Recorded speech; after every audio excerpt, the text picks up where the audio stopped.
lagi pada kesempatan kali ini kita ingin memuji dan juga meninggikan Tuhan. Sebelum kita memulai ibadah kita, mari kita bersatu dalam doa. Allah Bapa di dalam kerajaan surga, terima kasih Tuhan untuk setiap penyertaan-Mu bagi setiap kami. Kami mengucap syukur untuk berkat-Mu yang boleh kami rasakan. Pada siang hari ini Tuhan, kami datang kepadamu untuk memuji dan juga meninggikan nama-Mu. Datanglah dan hadirlah di penyembahan kami Tuhan. Engkau tunjukkan kasih setia-Mu dalam hidup kami. Engkau juga yang telah menyediakan apapun yang kami perlu Tuhan. Mari kita naikkan pujian ini. Engkau tunjukkan kasih setia-Mu.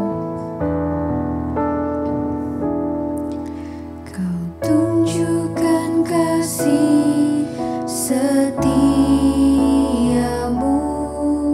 kau menyediakan yang ku perlu.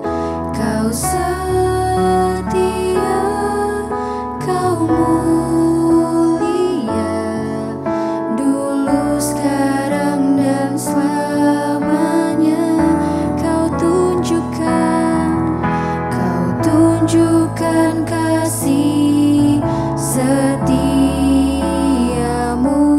Engkau yang menyediakan apa yang kami perlu dalam hidup kami Tuhan. Kami tahu Engkau Bapa yang setia, Engkau Bapa yang mulia Tuhan. Bapa, Kau setia, Kau tunjukkan kasih setiamu. Tunjukkan kasih setiamu. Engkau yang menyediakan apa yang kami perlu Tuhan. Yang ku perlu. Engkau setia, Engkau mulia Bapa. Kau mulia, dulu sekarang dan selamanya. Kau tunjukkan kasih setiamu. Kau menyediakan yang ku perlu. Kau setia, kau mulia. Bapa, Engkau setia. Mari kita naikkan pujian ini satu kali lagi. Tunjukkan kasih setiamu. Kau menyediakan yang ku perlu. Kau setia, kau mulia, Dulu sekarang bahkan sampai selama-lamanya. Kau tunjukkan kasih setiamu. Kau menyediakan yang ku perlu. Kau setia, kau mulia. Bapa, Kau setia. Kami rasakan kasih-Mu dan indahnya kekudusan-Mu Bapa. Penuh setiap kami dengan hadirat-Mu Tuhan. Kami mau naikkan pujian ini sama-sama. Ku rasakan kasih-Mu. Ku rasakan kasih-Mu Dan indahnya kekudusan-Mu. dan indahnya kekudusan-Mu. Penuhi dengan kasih-Mu. Kami mau diam di hadirat-Mu Bapa. Diam di hadirat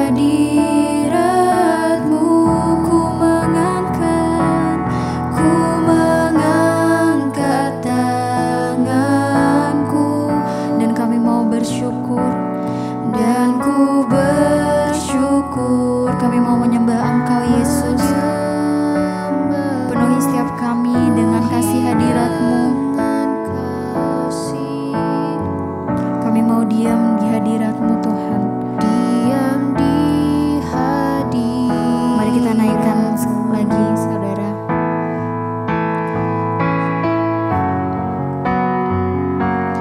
Ku rasakan kasih-Mu, Kami rasakan kasih-Mu dan indahnya kekudusan-Mu. Kudusan-Mu, Penuhi kami dengan setiap kasih-Mu Bapa. Kami mau diam di hadirat-Mu untuk selama-lamanya. diam di hadirat-Mu. Ku mengangkat tanganku, Dan kami mau bersyukur. dan ku bersyukur menyembah-Mu, penuhi dengan kasih-Mu. Diam di hadirat-Mu. Kita naikkan sekali lagi. Ku rasakan kasih-Mu, Kami rasakan kasih-Mu dan juga indahnya kekudusan-Mu Bapa. kudusan-Mu, penuhi dengan kasih-Mu. Diam di hadirat-Mu, ku mengangkat tanganku, Dan kami mau bersyukur. dan ku bersyukur Kami mau menyembah Engkau Tuhan. Penuhi setiap kami dengan kasih-Mu. dengan kasih. Kami mau tinggal diam di hadirat-Mu. Diam di hadirat-Mu.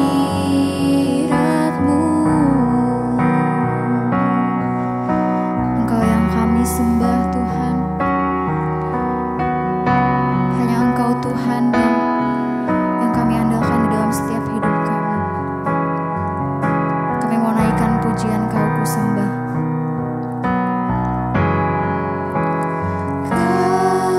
Ku sembah, Engkau kami sembah Tuhan.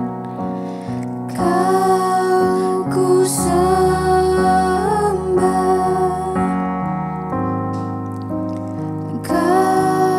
ku sembah,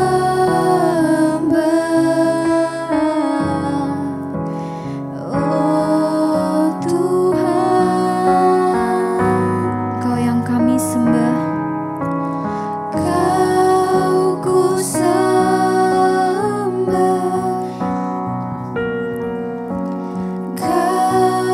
ku sembah,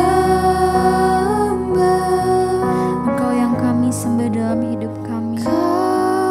ku sembah, Engkau Tuhan dan Raja kami. oh Tuhan.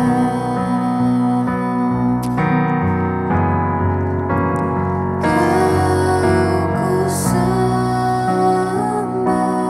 Engkau kami sembah. ku sembah, Engkau yang kami sembah Tuhan. ku sembah,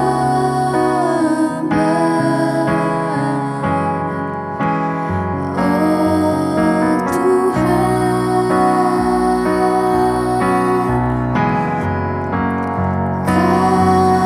Ku sembah,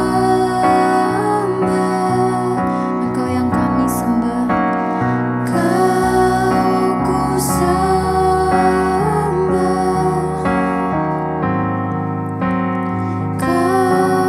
ku sembah, oh Tuhan. Terima kasih Bapa. Naikkan ucapan syukurmu kepada Tuhan. Mari hormati hadiratnya yang kudus di tengah kita. Katakan terima kasih buat anugerah-Mu bagi hidup kami Tuhan. Bahkan kami ada sebagaimana kami ada. Semua karena anugerah-Mu di hidup kami. Kami harus bersyukur kepada Tuhan. Kami bersyukur kepada-Mu Bapa. Bahkan apapun keadaan kami hari ini, Tuhan, Engkau selalu baik. Kami mau bilang, Engkau tidak pernah salah Tuhan. Apapun keadaan kami, Tuhan tidak pernah salah dalam rancangan-Mu atas hidup kami. Kamilah yang harus berbalik kepada-Mu Bapa. Ajar kami akan ketetapan-ketetapan Tuhan. Ajar kepada kami akan hukum-hukum-Mu. Ajar kepada kami untuk taat melakukan kehendak-Mu dalam hidup kami. Kami hari tempat ini Tuhan, tanda kami merendahkan diri di hadapan Tuhan. Tidak ada seorang pun yang dapat menjalani hidupnya dengan kekuatan kami sendiri. Bahkan nafas hidup yang kami hirup, ini juga adalah anugerah Tuhan. Kami buka hati bagi firman-Mu Bapa. Urapi setiap kami. Urapi hamba-Mu yang tidak ada apa-apanya Tuhan. Roh Kudus-Mu turun atas setiap kami. Di dalam nama Yesus yang percaya Tuhan memberkati menyertai kita. Katakan bersama. Amin. Tepuk tangan buat Tuhan Yesus. Silakan duduk Bapak Ibu yang terkasih. Shalom. Apa kabarnya hari ini? Iya, saya mengucapkan terima kasih buat Bapak Ibu Gembala yang ada tempat ini, ya Pak Yusuf, Pak Kaleb dan semua jemaat yang sudah mempercayakan pelayanan ini kepada saya.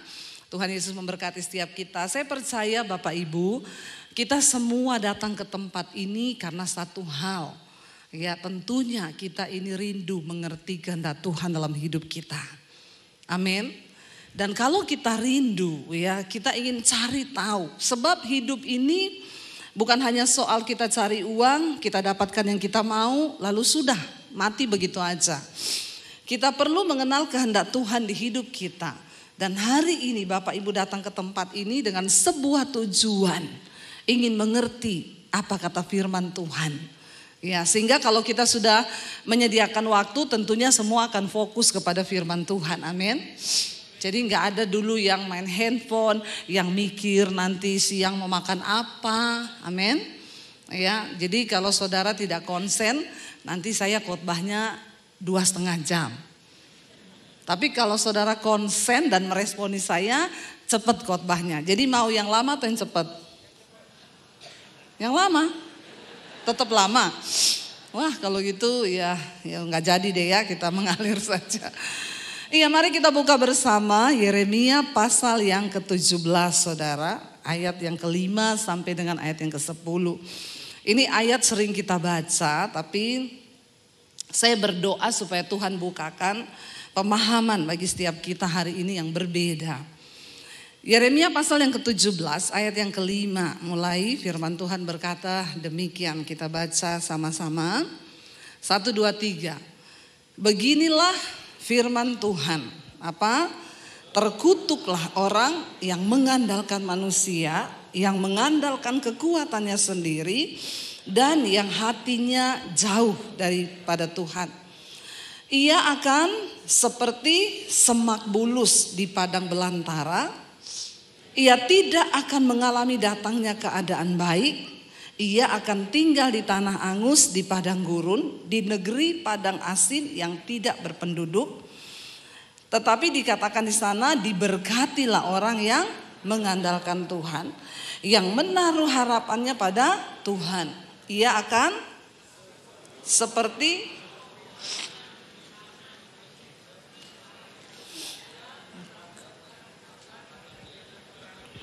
batang air dan yang tidak mengalami datangnya panas terik, yang daunnya tetap hijau, yang tidak khawatir dalam tahun kering, dan yang tidak berhenti menghasilkan buah. Ayat yang berikutnya, betapa liciknya hati, lebih licik daripada segala sesuatu, hatinya sudah membatu, Siapakah yang dapat mengetahuinya? Aku, Tuhan, yang menyelidiki hati dan yang menguji batin untuk memberi balasan kepada setiap orang setimpal dengan tingkah langkahnya, setimpal dengan hasil perbuatannya.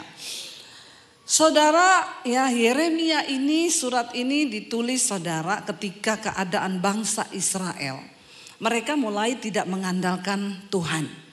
Mereka membuat patung yang menyerupai Tuhan. Mereka menyembah patung itu dan mereka mulai menaruh harapan mereka kepada harta dan kekayaan yang mereka punya. Lalu Tuhan menyampaikan firman ini melalui Yeremia. Dikatakan di sana, beginilah firman Tuhan, terkutuklah orang yang mengandalkan manusia, yang mengandalkan kekuatannya sendiri dan yang hatinya menjauh daripada Tuhan. Saudara, kalau kita bicara kutuk, seringkali kita berpikir yang terkutuk itu yang pergi ke bawah pohon, terus sembah-sembah setan. Yang sembah-sembah patung itu terkutuk. Seringkali kita berpikir kutuk itu hanya terjadi kepada orang-orang yang melakukan sesuatu yang wow gitu ya, baru dia itu terkutuk.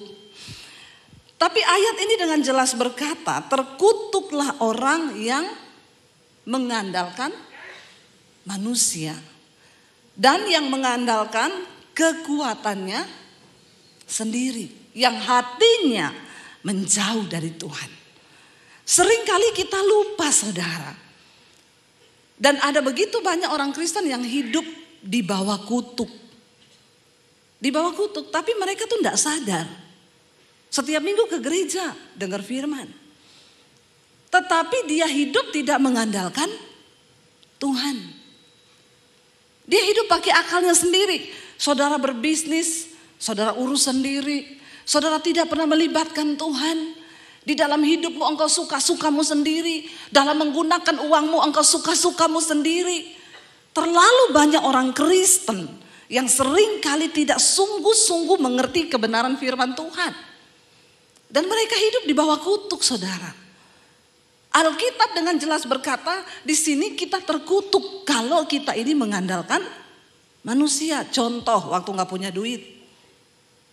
Saudara berdoa dulu atau saudara langsung mikir, ini saudara siapa yang bisa tolong saya ya? Pinjam dulu duit sama si A, si B, si C. Terkutuk loh engkau, terkutuk. Waktu engkau mengalami masalah dalam keuangan, saudara cari Tuhan atau engkau pergi ke penggadean menyelesaikan masalah tanpa masalah. Yang hafal ini pasti member. Sudah tidak diragukan lagi. Ya, menyelesaikan masalah tanpa masalah. Emang ada menyelesaikan masalah tanpa masalah? Hanya di dalam Tuhan Yesus yang begitu. Yang lain tetap lebih timbul masalah. Tapi jujur, terutama bapak-bapak nih, ya. Ketika kita ada masalah, nomor satu yang kita cari Tuhan atau manusia. Enggak usah angkat tangan. Di dalam dirimu sendiri saya jawab. Iya saya tuh Bu. Saya nih kalau ada masalah, saya cari orang. Saya dan suami ikut Tuhan saudara. Kami nih ikut Tuhan susah terus. Susah terus. Ya dalam arti keuangan kami pas-pasan. Ya mungkin hanya saya kali pendeta yang berani bersaksi. Saya pernah dikejar debt collector. Ada di sini yang pernah dikejar debt collector? Nggak usah angkat tangan. Nanti Anda malu. Ya, saya dikejar debt collector. Diteriakin depan pintu pagar, ditendang pintu pagar saya. Saya masih ingat itu debt collector namanya Victor, orang Ambon. Siapa tahu dia mendengar khotbah saya ini. Ya, ditendang pagarnya, diteriakin, pendeta ndak tahu malu, ndak bayar utang, brak. Dia orang Kristen. Saya tuh utang bukan saya nggak mau bayar. Kami cicil rumah waktu itu, lalu saya memang nggak bisa bayar karena saya dan suami ini, saya baru menyadari kami ini terlalu percaya sama Tuhan. Sampai waktu pandemi, kami baru sadar bahwa kami ini nggak ada gaji bulanan. Ternyata kami hidup hanya bergantung dengan iman sama Tuhan. Tapi kami punya prinsip, pendeta tidak boleh pinjam uang, pendeta tidak boleh minta-minta. Karena waktu engkau minta atau pinjam, engkau mempermalukan nama Tuhan. Kami punya prinsip hanya bergantung sama Tuhan. Waktu pandemi baru terasa, kita ini terlalu berani ya, tidak ada gaji bulanan.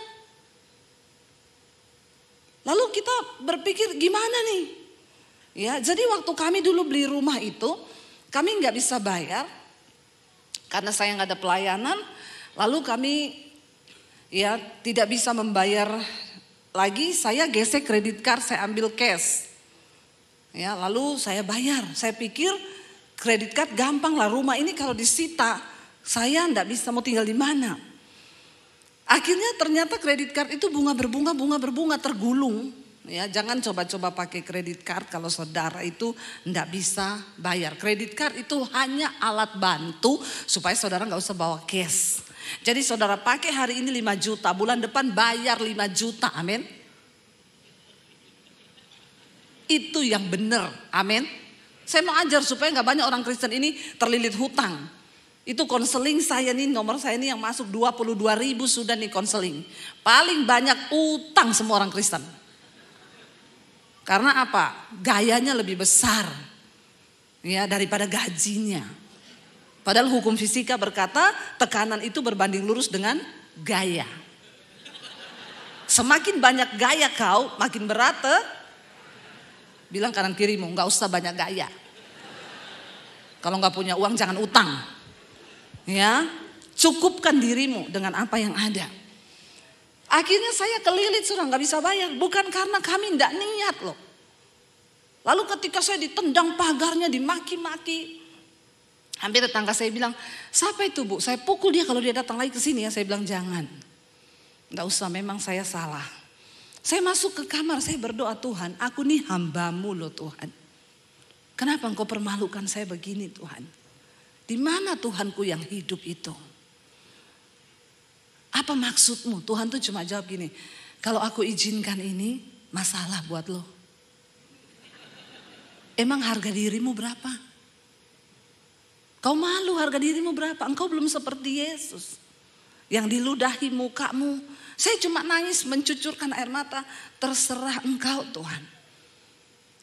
Tapi kami tidak pernah pinjam uang. Saya nggak pernah datangi orang atau datangi orang kaya yang saya kenal. Lalu saya bilang, Bapak Ibu tatap mata saya. Tuhan bicara, Bapak Ibu harus menolong saya. Saya butuh uang sekian, karena sekarang banyak hamba-hamba Tuhan jadi-jadian. Dia kirim WA ke orang kaya saudara. Ya, katanya Tuhan bicara. Kau harus kasih saya duit, balas aja kalau ada kayak gitu. Pret. Ya, balas gitu saudara. Saya dulu pernah ada yang begitu, Bu, saya lagi butuh uang 6 juta. Tadi malam jelas Tuhan berkata, minta ke Bu Debbie. Minta ke Ibu Debbie. Terus saya bilang, oh makanya tadi malam saya juga dengar suara Tuhan. Apa Bu? Tuhan bilang, jangan dikasih. Kau mau tipu-tipu kah?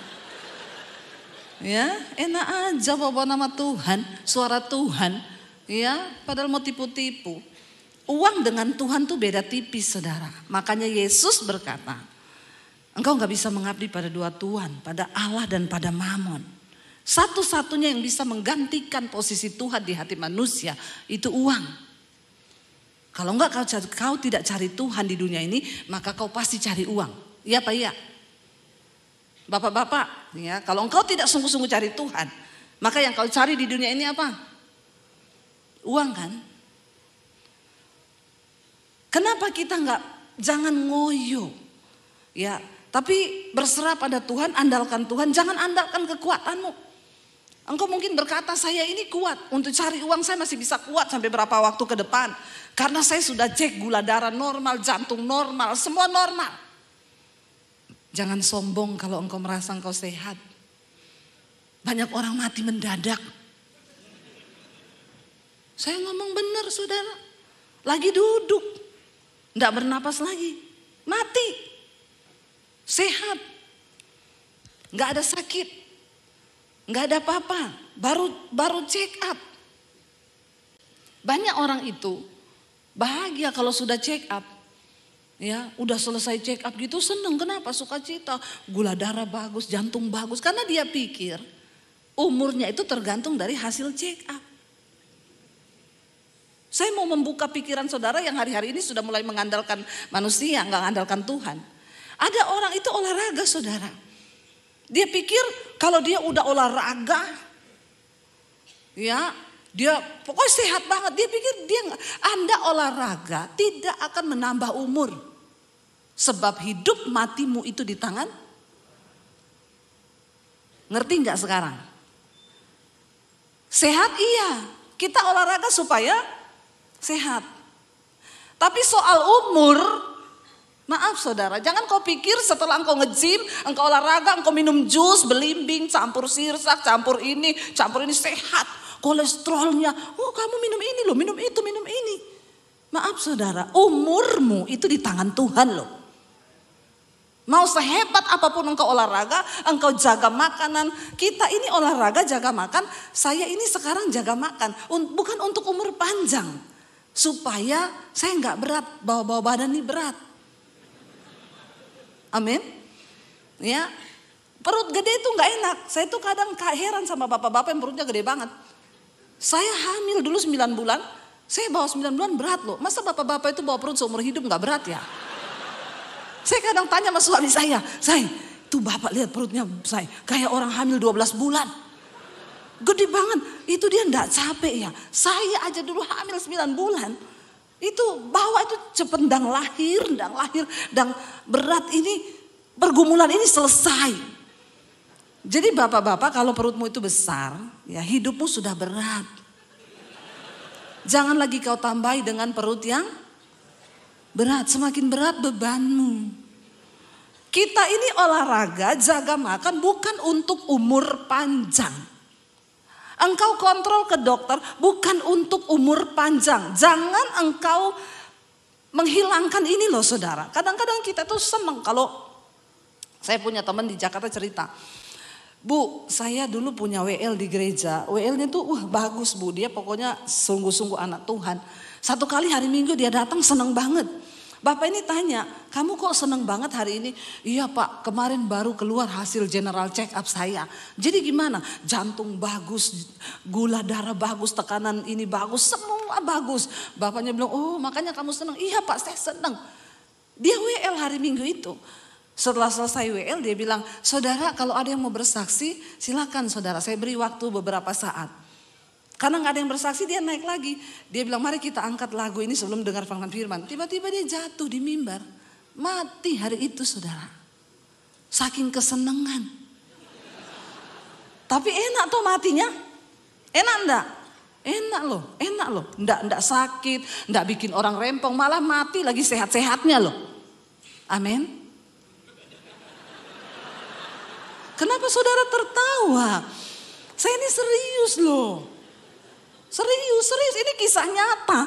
Yang saya dengar jemaat cerita, bener bu, itu bener banget yang ibu khotbahin itu bener. Saya ingat bu, ada bu WL saya itu bener. Terus bapak itu ngomong, mungkin karena gak ada yang bersaksi ya bu ya. Kalau ada yang bersaksi mungkin yang bersaksi itu yang mati. Saya bilang enggak lah ya. Itu malaikat gak pernah salah sasaran. Ditugaskan ambil yang ini, gak mungkin dia ambil yang itu. Loh saudara, makanya Alkitab bilang jangan engkau menggeserkan imanmu kepada sesuatu yang fana. Duitmu di rekening mungkin hari ini ada puluhan miliar. Tapi apakah uang itu menjamin kebahagiaanmu? Enggak loh, banyak orang itu punya banyak duit. Tapi hidupnya gak pernah berhenti, serakah, rakus. Semua mau dimakan, gak ada puas-puasnya loh. Loh kebahagiaan itu bukan terletak dari apa yang kita punya banyak. Tapi kebahagiaan itu terletak waktu engkau mampu mensyukuri apa yang kau miliki. Dan itu gak bisa diganti dengan apapun. Karena saya sudah banyak ketemu orang yang punya banyak duit. Orang-orang kaya saudara, tapi konseling sama saya. Saya pulang ngomong ke suami saya lebih bahagia kita loh. Iya saudara, kadang-kadang saya ketemu orang kaya itu ya, Senyum aja susah, orang kaya itu susah. Ya kalau senyum, shalom Pak. Dia takut wibawanya jatuh. Kalau senyum lepas tuh takut wibawanya jatuh. Padahal susah amat sih jatuh, tinggal pungut lagi ya. Ngapain sih sampai senyum aja takut gitu ya. Dia senyum. Beda sama saudara lihat tukang ojek di pangkalan ojek. Ketawa mulutnya lebar semua terbuka. Sampai laler bisa masuk loh. Kenapa? Bahagia itu nggak dinilai dari depositmu, dari apapun yang kau miliki. Ketika engkau diberkati Tuhan, nih saudara kita lihat ya. Waduh ini padahal khotbah saya masih lama ya, tapi ini waktunya sudah mau habis. Saudara, keadaan orang yang terkutuk itu seperti apa? Kita lihat ayat yang ke-6 berkata di sana. Ia akan seperti semak bulus di padang belantara. Ia tidak akan mengalami datangnya keadaan baik. Kaya loh, kaya. Tapi nggak bisa bersyukur. Kaya tapi tidak bisa bersyukur. Saya ketemu banyak orang kaya saudara. Pusing dia. Bu saya tuh pusing bu. Ini proyek saya ketahan bu. Saya ini pusing sampai istri saya marah-marahin. Anak saya marah-marahin. Ini saya hari-hari ini tidak bisa tidur. Jantung saya berdegap-degup. Saya bilang Pak saldo rekeningmu berapa? Berapa Pak saldomu Pak? Ya saldonya masih puluhan miliar bu. Tapi kenapa kau hidup seperti orang miskin yang saldomu tuh tinggal 100.000? Pak kau belajar dari tukang ojek Pak yang hidupnya lebih bahagia daripada kau yang saldomu puluhan miliar. Bodoh kau Pak saya bilang. Bodoh enggak? Itu Alkitab bilang orang terkutuk itu bukan orang miskin saudara. Walaupun dia miskin dia bisa bersyukur, dia bisa bersuka cita, dia diberkati. Amin. Jangan engkau mengkonotasikan miskin itu terkutuk, kaya itu diberkati. No. Karena banyak orang kaya gak bisa bersyukur hari-hari ini. Saya bilang ironis ya Pak. Engkau pusing dengan proyekmu yang sekian ratus miliar. Saldomu di rekening masih ada puluhan miliar. Dan engkau setiap malam tidak bisa tidur. Engkau jantungmu deg-degan, barahan sama istri, berantem sama anak. Gara-gara proyek Pak. Saya cuma bilang kalau malam ini jantungmu di stop sama Tuhan. Mati kau Pak. Jangan coba konseling sama saya. Kalau Anda tidak mentalnya siap. Loh kita harus bicara jujur. Baru dia matanya terbuka. Iya juga ya Bu Debbie ya. Iya loh saya pikir-pikir benar. Benar yang saya ngomong ini benar Pak. Bapak gak usah meragukan saya. Yang saya ngomong ini Alkitab. Ya, soalnya saya selama ini ketemu pendeta itu ngomongnya manis-manis. Nah, kau ketemu saya bukan pendeta saya. YouTuber. Haleluya. Memang kalau pendeta harus, gembala itu harus. Karena kalau dia kasar begini, lari semua tuh jemaat. Jemaat sekarang ini kan mentalnya kerupuk semua. Apa dikit lari, pendeta ngomong begini lari, pindah gereja. Lu pikir di gereja lain lebih enak? Sama saja, namanya masih manusia. Saudara di sini tuh diproses, katakan. Ya, jadi nggak usah pindah-pindah kalau memang masih diproses Tuhan. Kau pindah ke sana kau ketemu proses yang sama. Kesombonganmu ini loh yang lagi diuji, dibentuk Tuhan. Dia itu seperti semak bulus dikatakan di padang belantara. Ia tidak akan mengalami datangnya keadaan baik. Ia akan tinggal di tanah angus, di padang gurun, di negeri padan asing yang tidak berpenduduk. Orang terkutuk itu dia berada di keramaian. Tapi dia merasa dia sendirian. Banyak orang yang seperti itu kan. Banyak di rumah udah gak bisa tersenyum, gak bisa sukacita sama anak sama istri. Saya bilang ke pengusaha itu Pak, dia bilang ini Bu Debbie lagi di mana? Saya lagi keliling Jawa Tengah. Saya mampir di Semarang, nginep di Jogja, saya ke Solo, saya ke Surabaya. Sama suami Bu, iya kami sambil pacaran. Terus dia bilang enak banget ya Bu ya. Kenapa Pak? Saya di mobil sama istri tiap hari berantem. Pak, lebih kaya kau atau saya Pak? Ya lebih kaya saya, mobilnya aja 7M. Tapi di mobil berantem. Ini yang dinamakan, dia itu semak duri di padang belantara. Tidak pernah mengalami datangnya keadaan baik. Boleh mobilmu 7M, 12M, MMM. ember. Tapi itu gak akan menjamin kebahagiaanmu. Apalagi hatimu menjauh dari Tuhan. Ya, saya bilang Bapak bodoh, Bapak rugi Pak. Ya, saya sama suami, kami pelayanan Pak. Ya, saya mampir lihat sekolah Alkitab saya di Bandungan. Kami lihat apa yang bisa Tuhan kerjakan. Kami melihat saldo saya gak sebanyak Bapak. Tapi saya gak mau diperbudak iblis. Saya gak mau diperbudak. Hidup kita berapa lama sih Bapak Ibu? Kita nih kaya ya, kaya aja. Saudara mau sekaya apapun, engkau cuma bisa makan sehari 3 kali. Mau sekaya apapun, engkau bisa makan 1 kali makan 4 piring bumbung. Bisa, saya mau tanya nih sama orang-orang kaya di sini. Sekarang ini keadaan terbalik-balik kan. Saya sama suami, dulu kita nih mau beli Starbucks gak bisa. Bukan karena diet, karena gak punya duit. Iya, mau pengen banget beli Starbucks, tapi gak ada duit. Sekarang pengen beli Starbucks, gak bisa juga, kenapa? Diet. Mumet gak hidup ini? Mumet? Pusing gak? Kalau kita bayangkan hidup. Ya, bayangkan loh, kita mampir drive thru aja di Starbucks yuk. Beli 1 roti sama kopi susunya yuk. Suami saya bilang gak boleh makan tepung loh. Terus itu susu ada gulanya juga loh. Nanti kita percuma ini. Terus saya bilang, hidup ini untuk apa ya? Tak tanya, hidup ini untuk apa? Kita dulu mau beli Starbucks gak bisa. Bukan karena diet, tapi karena gak punya uang.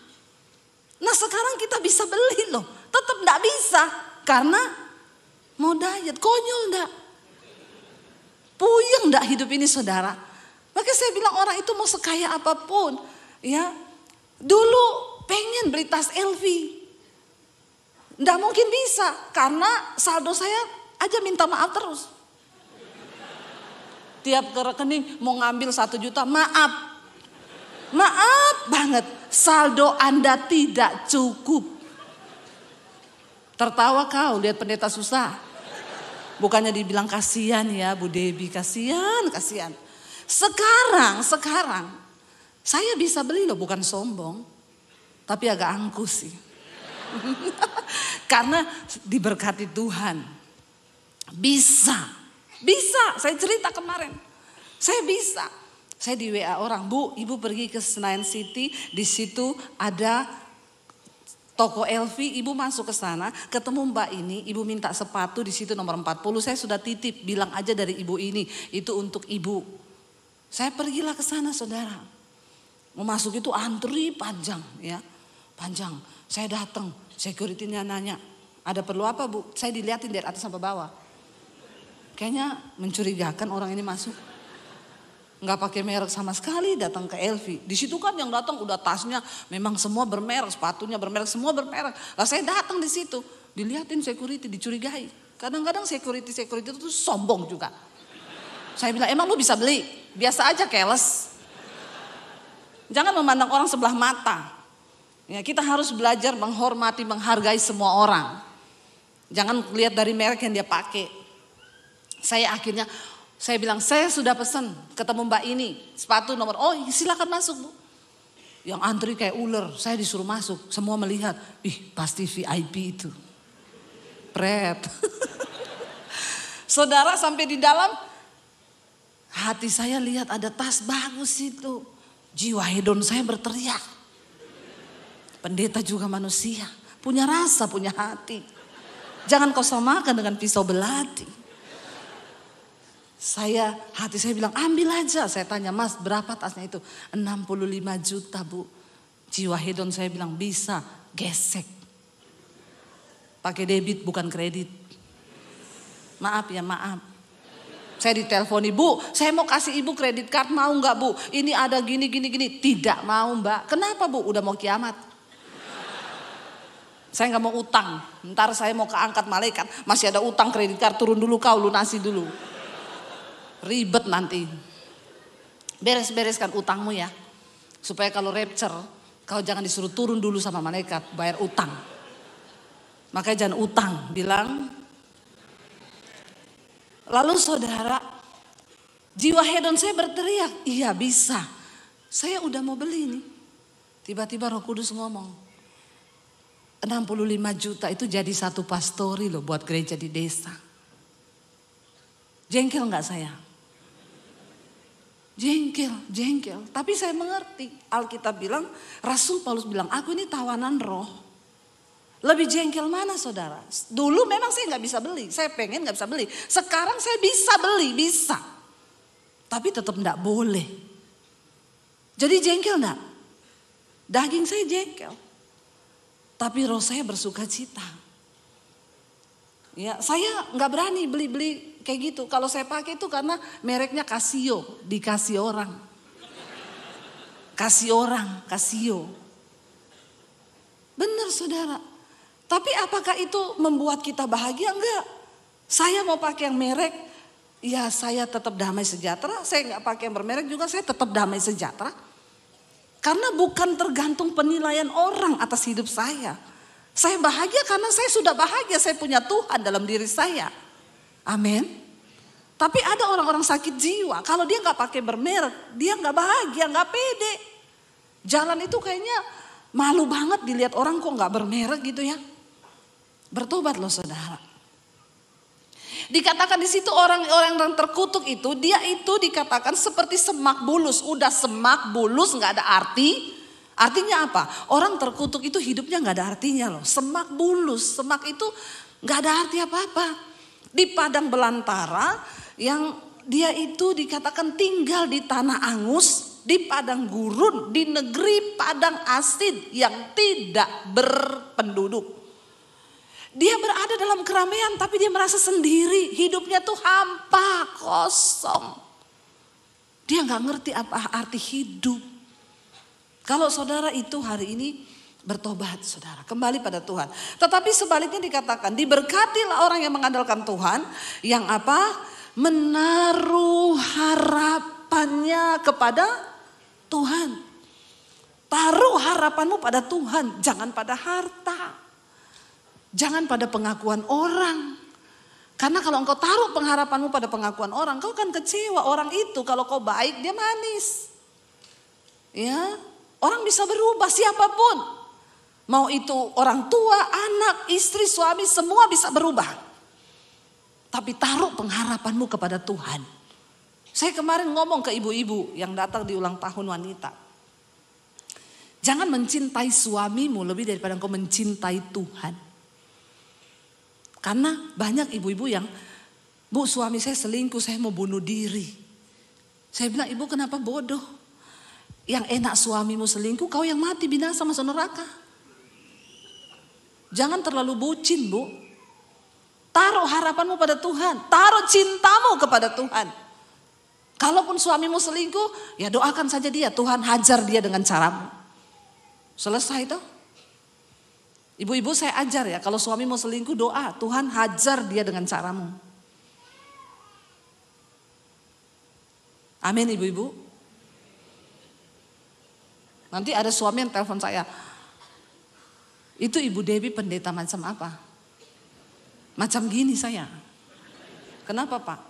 Kenapa kau suruh istri saya berdoa hajar suamiku Tuhan? Bapak tuh jangan terlalu GR ya. Alkitab berkata Tuhan menghajar orang yang dikasihinya. Dan yang dianggap anak. Pak kalau kau masih dikasihi Tuhan, masih dianggap anak, kau dihajar Pak. Tapi kalau Tuhan udah gak anggap kau mati lagi selingkuh Pak, serangan jantung. Seringkali kita ini gak ngerti. Taruh harapanmu kepada Tuhan supaya engkau gak kecewa. Siapapun ketika mengecewakan engkau bilang yes, aku hanya menaruh harapanku pada Tuhan. Karena itu aku tidak terganggu. Damai sejahteraku, sukacitaku hanya ada pada Tuhan. Amin. Usaha bisa naik turun. Tapi ketika engkau menaruh harapanmu pada Tuhan, engkau mengandalkan Tuhan.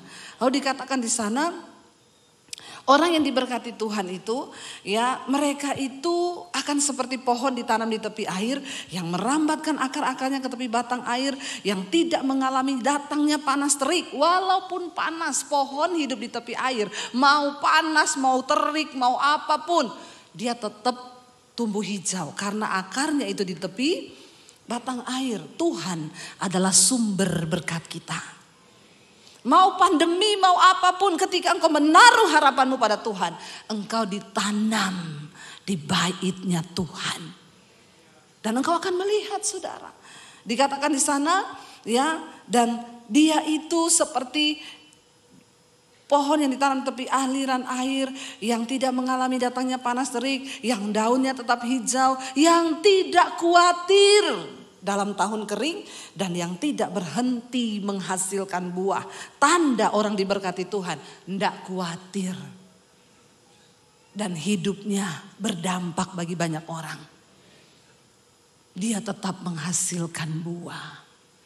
Saudara, saya mau tutup dengan satu kesaksian. Sebenarnya masih ada ayat yang harus kita baca, tapi waktunya tinggal 4 menit.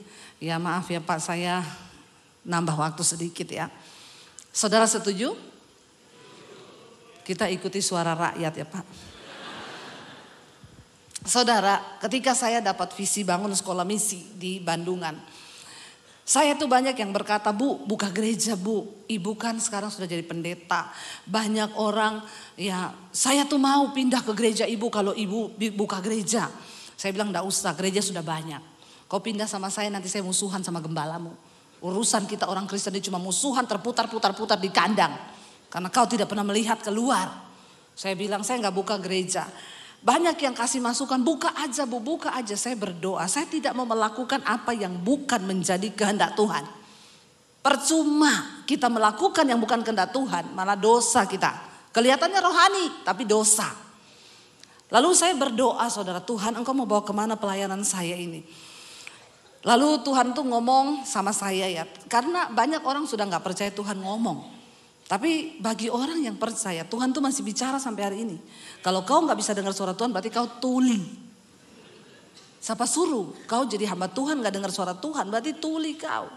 Saya sudah bayangkan ada pendeta-pendeta yang ngomong jangan percaya. Ya, yang penting suara Tuhan itu memang harus diuji, bukan sembarangan kayak tadi minta uang pakai suara Tuhan. Saya tanya sama Tuhan, Tuhan, apa petunjukmu untuk pelayanan kami nih? Saya mau buka gereja atau apa? Tuhan tuh cuma kasih saya ayat begini. Tuayan itu banyak, tuayan menguning. Tapi penuainya sedikit. Sekarang semua orang fokus kepada tuayan. Tapi kita lupa mempersiapkan para penuai. Lalu saya tanya, terus apa Tuhan bagian saya? Ya kamu siapin penuainya. Terus apa yang lalu saya dapat Tuhan bilang bikin sekolah Alkitab, tapi yang cepat aja, yang hanya 6 bulan. Karena kita sedang berpacu dengan waktu. Saya keliling ke beberapa daerah saudara, desa-desa.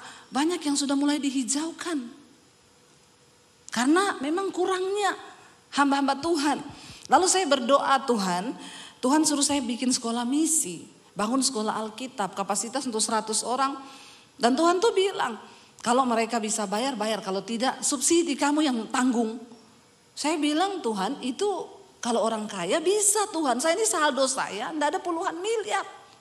Terus saya ini juga bukan orang sekolah pintar yang STH, MTH. Saya juga hanya lulusan sekolah misi dulu 6 bulan. Tapi Tuhan bilang aku enggak cari orang kaya, aku enggak cari orang pintar. Aku cuma cari orang yang benar-benar percaya kepadaku. Beriman, maka semua proyek itu akan terjadi melewati orang-orang yang beriman.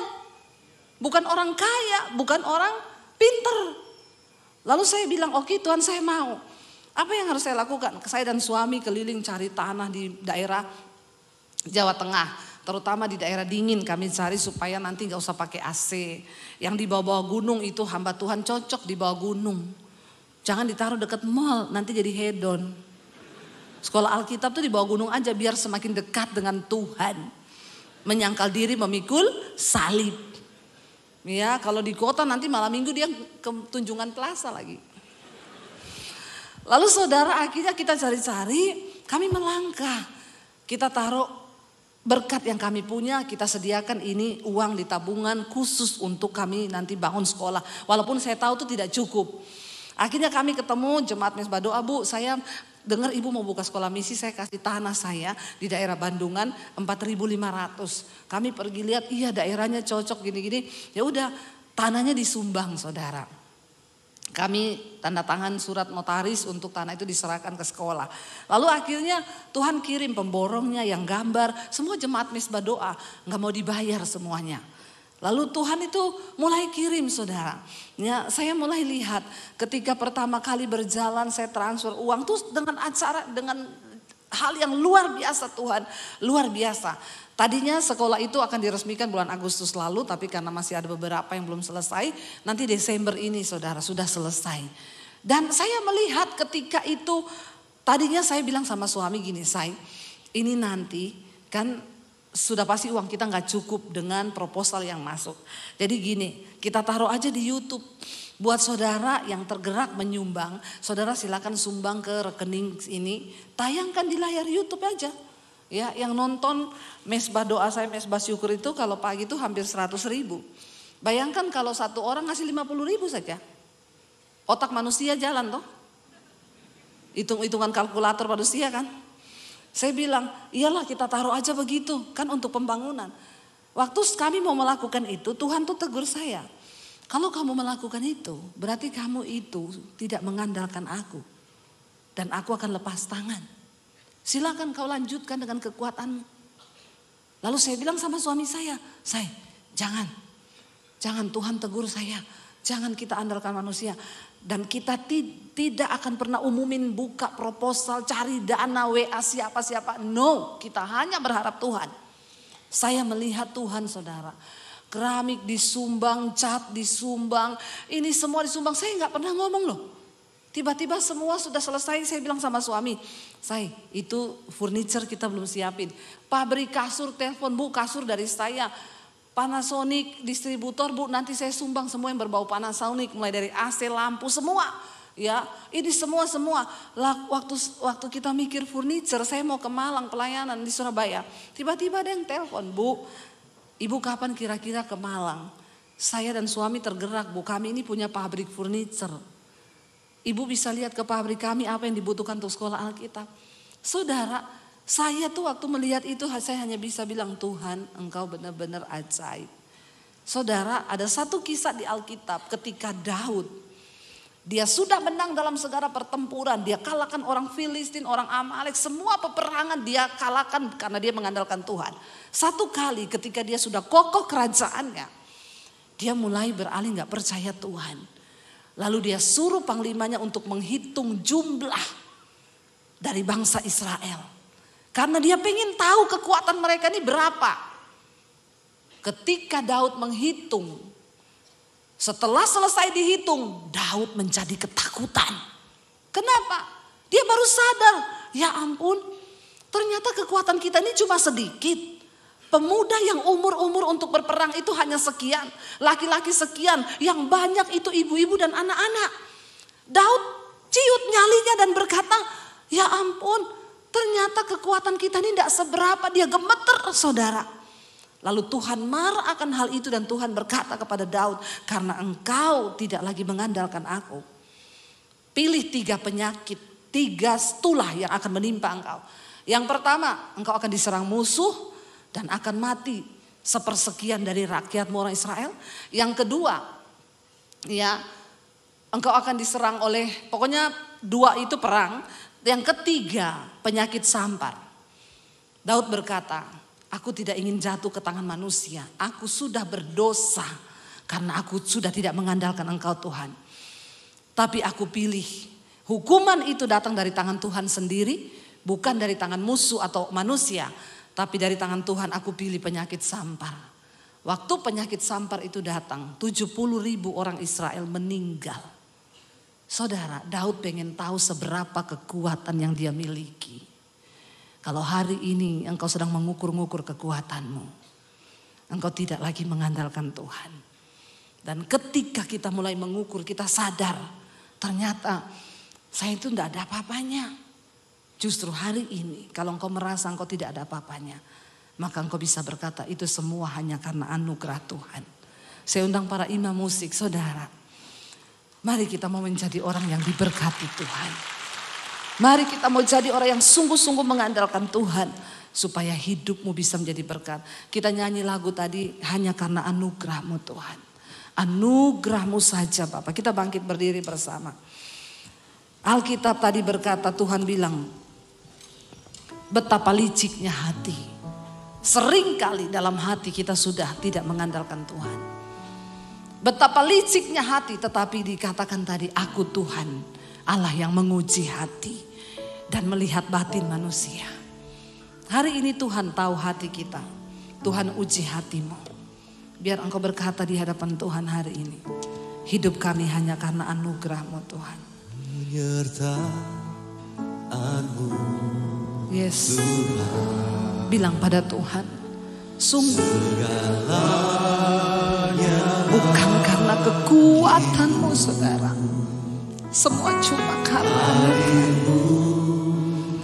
hadirnya Tuhan. Hadiratnya di hidup kita. Amin. Itu yang terutama. Engkau tidak punya cukup kekuatan. Bilang pada Tuhan, mari angkat tanganmu, katakan anugerah-Mu Tuhan. Ya, semua karena anugerah-Mu. Semua karena anugerah-Mu. Bukan karena kekuatan. Bukan karena kekuatanku. Anugerah-Mu Tuhan. Anugerah-Mu. Anugerah-Mu. Anugerah-Mu Tuhan.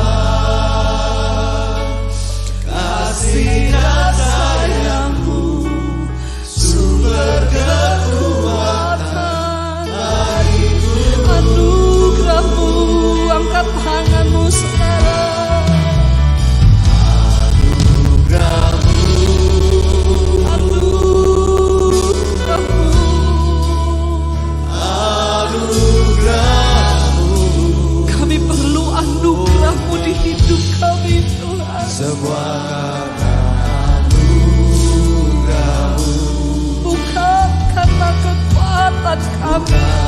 Karena kekuatan. Yes Lord, anugerah-Mu. Anugerah-Mu.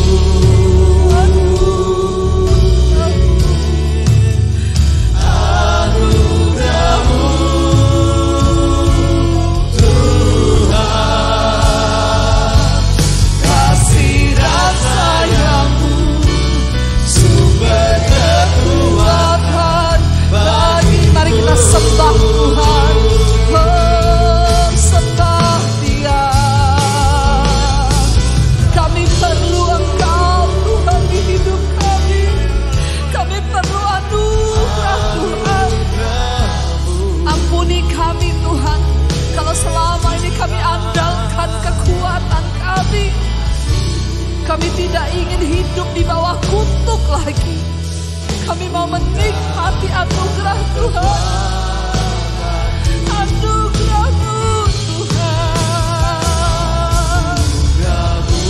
Datang pada Yesus hari ini saudara. Bawa hidup-Mu. Yes Lord. Amin. Kasih dan sayang-Mu. Sumber kekuatan bagi. Lebih lagi saudara, penyerahan-Mu itu yang Tuhan tunggu hari ini. Biar hidup melepaskan berkat-Nya atas hidup-Mu. Tapi Dia ingin engkau datang, rendahkan dirimu di bawah tangan Tuhan yang kuat. Bila semua karena anugerah-Mu di hidup kami Tuhan. Bukan karena kekuatanku, anugerah-Mu Yesus.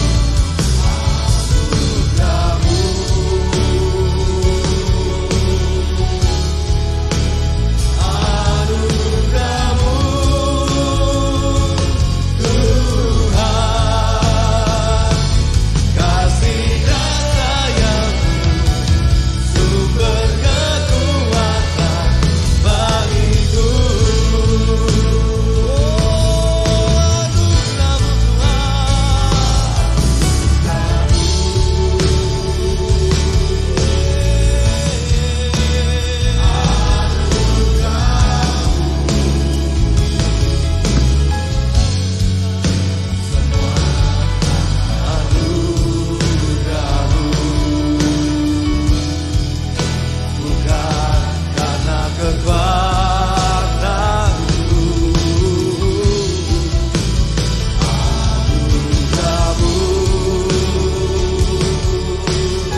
setia.